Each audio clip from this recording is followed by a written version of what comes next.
بسم اللہ الرحمن الرحیم۔ الصلاۃ والسلام علیکہ یا رسول اللہ وعلی آلک و اصحابک یا حبیب اللہ۔ الصلاۃ والسلام علیکہ یا نبی اللہ وعلی آلک و اصحابک یا نور اللہ۔ آج ہم اس عظیم و شان ہستی کے بارے میں آپ کو بتائیں گے جن کا شمار تاریخ اسلام کی ایک اہم ترین شخصیت میں ہوتا ہے، جنہیں دنیا حضرت زینب رضی اللہ تعالی عنہا کے نام سے جانتی ہے۔ تاریخ کربلا کا جب بھی ذکر ہوگا وہ حضرت زینب رضی اللہ تعالی عنہا کے بغیر مکمل نہیں ہو سکتا۔ حضرت زینب کی ولادت سن 4 ہجری میں ہوئی۔ حضور صلی اللہ تعالی علیہ وآلہ وسلم نے جب اس دنیا سے پردہ فرمایا تو آپ کی عمر 6 سال سے کچھ زائد تھی۔ حضرت زینب رضی اللہ تعالی عنہا کی ولادت کے وقت آپ صلی اللہ تعالی علیہ وآلہ وسلم مدینہ سے باہر تشریف فرما تھے۔ جب آپ واپس تشریف لائے تو آپ نے اپنی نواسی کو گود میں اٹھایا اور اپنا لباب مبارک ان کے منہ میں ڈالا اور کھجور چبا کر کھلائی اور فرمایا یہ اپنی نانی ختیجہ رضی اللہ تعالی عنہا سے بہت مشابہت رکھتی ہے۔ آپ صلی اللہ تعالی علیہ وآلہ وسلم نے اپنی بڑی بیٹی کے نام پر اپنی اس نواسی کا نام بھی زینب رکھا۔ 6 سال کی عمر میں حضرت زینب رضی اللہ تعالی عنہا اپنے والدین اور نانا کی تربیت کے باعث اسلام کے بنیادی عقائد کے بارے میں بہت اچھی گفتگو کر لیتی تھی اور اپنی گفتگو میں برموقع اشعار بھی پڑھتی تھی۔ آپ بہت ذہین اور فتین تھی۔ آپ صلی اللہ تعالی علیہ وآلہ وسلم کے ساتھ 5 سال کی عمر میں آپ کو حج کی سعادت بھی ملی۔ نبی پاک صلی اللہ تعالی علیہ وآلہ وسلم کے اس دنیا سے پردہ فرماتے وقت آپ کی عمر 6 سال سے کچھ زائد تھی۔ 6 ماہ بعد آپ رضی اللہ تعالی عنہا کی والدہ ماجدہ حضرت فاطمہ رضی اللہ تعالی عنہا نے بھی دنیا سے پردہ فرما لیا۔ یوں حضرت زینب رضی اللہ تعالی عنہا چھوٹی تھیں جب ماں کی ممتا سے بھی محروم ہو گئی۔ حضرت علی رضی اللہ تعالی عنہ نے آپ کی شادی اپنے بھتیجے عبداللہ بن جعفر بن ابی طالب سے کی، جن سے آپ کے 2 صاحبزادے اون اور محمد ہوئے۔ حضرت علی رضی اللہ تعالی عنہ کی شہادت کے موقع پر حضرت زینب رضی اللہ تعالی عنہ نے اپنے محبوب والد کے لیے ایک مرثیہ بھی کہا۔ حضرت زینب رضی اللہ تعالی عنہ حضور صلی اللہ علیہ وسلم کی نواسی، شیر خدا اور خاتون جنت کی نور نظر اور شہید کربلا حضرت امام حسین رضی اللہ تعالی عنہ کی وہ بہادر اور جرت مند بہن تھی جس کی مثال تاریخ میں نہیں ملتی۔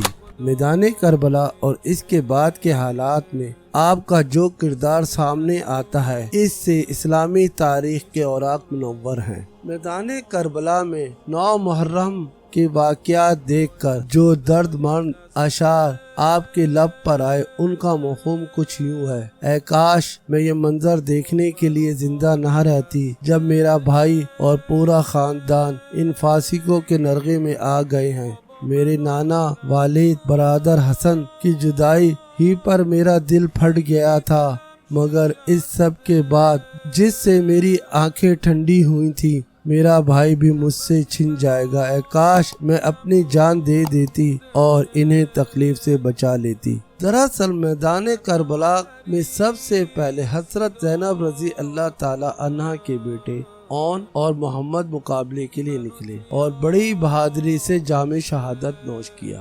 کربلا کا واقعہ جس طرح سے رونما ہوا وہ بہت ہی زیادہ المناک ہے۔ شہادت اہل بیت اور حسین رضی اللہ تعالی عنہ کی شہادت کے بعد صرف خواتین اور بچے ہی بچے تھے جنہیں یزیدی فوج نے قیدی بنایا۔ پورے قافلے میں صرف ایک آپ کے 9 عمر بھتیجے علی بن حسین جو کہ حضرت امام حسین رضی اللہ تعالی عنہ کے صاحبزادے تھے، جن کو زین العابدین بھی کہتے ہیں، جو کہ اس وقت شدید بیمار تھے اور کھڑے بھی نہیں ہو پاتے تھے، وہ بچ گئے تھے۔ جب اس قافلے کو یزید کے دربار میں کربلا سے دمشق کی جانب روانہ کیا گیا تو پہلے کوفہ کے ظالم گورنر عبید اللہ بن زیاد کے دربار میں پیش کیا گیا قافلے کا گزر کوفہ کے بازاروں سے ہوا تو فاسق کوفی ہزاروں کی تعداد میں اس منظر کو دیکھنے کے لیے گھروں سے نکلے۔ اس موقع پر حضرت زینب رضی اللہ تعالی عنہا نے فرمایا،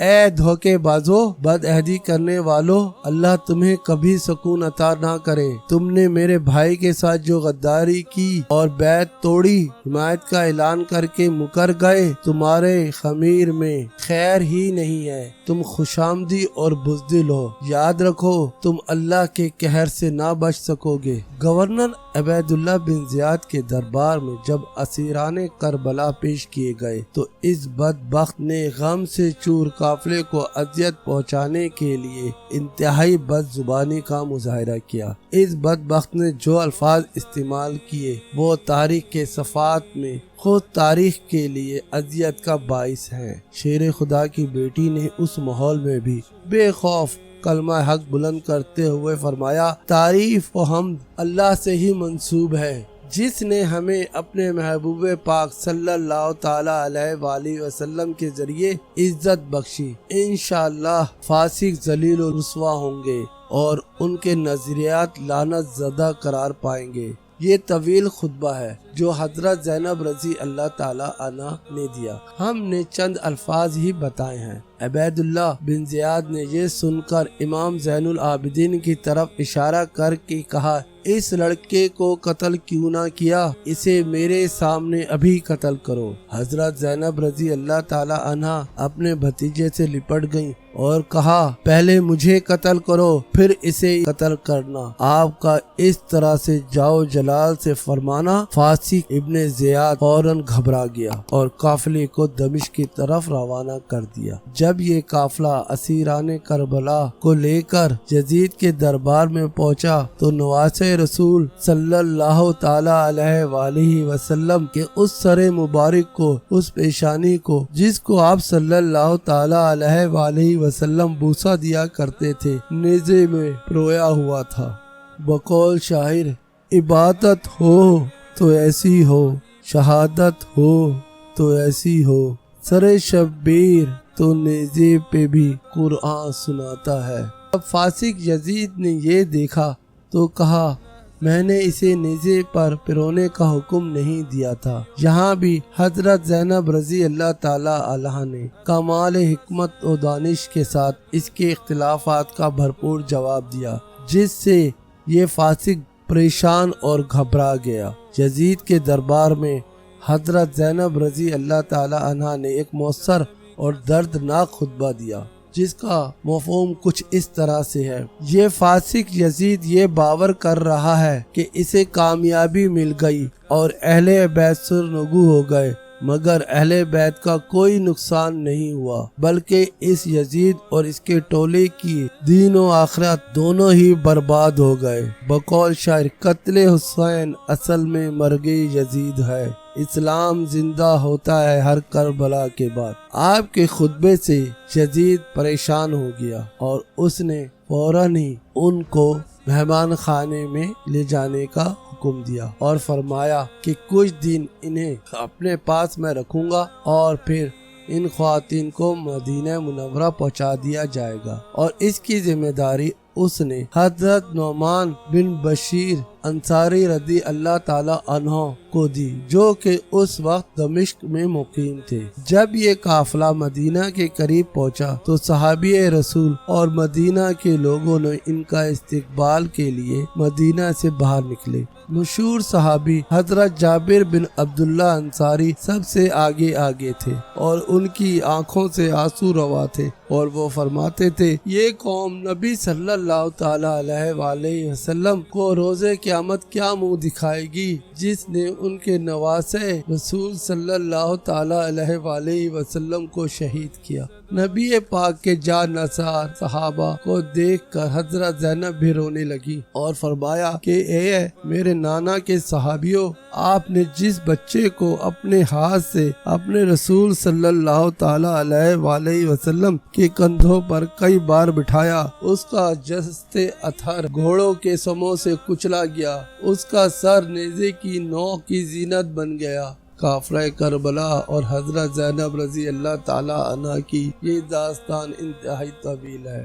واقعات اتنے اندوہناک ہیں جن کا بیان کرنا ہمارے بس میں نہیں۔ امت مسلمہ کا المیہ دیکھیں، یہ نواسہ رسول پر ظلم کرنے والے انہی کا کلمہ پڑھتے تھے۔ آج بھی امت مسلمہ کا جو حال ہے وہ انہی فاجر و فاسق کلمہ گو مسلمانوں کی وجہ سے ہے۔ اللہ پاک سے دعا ہے کہ اللہ پاک ہمیں بھی حضرت امام حسین رضی اللہ تعالی عنہ اور ان کے رفقہ کار کے قدموں پر چلنے کی توفیق عطا فرمائے، اور ہمیں بھی وہ جرت اور حمیت عطا فرمائے جو کہ اللہ پاک نے حضرت زینب رضی اللہ تعالی عنہ کو دی۔ آمین ثم آمین یا رب العالمین۔ یہاں پر ہی ہماری اس ویڈیو کا اختتام ہوتا ہے۔ اللہ آپ کا اور ہم سب کا حامی و ناصر ہو۔ اللہ نگہبان۔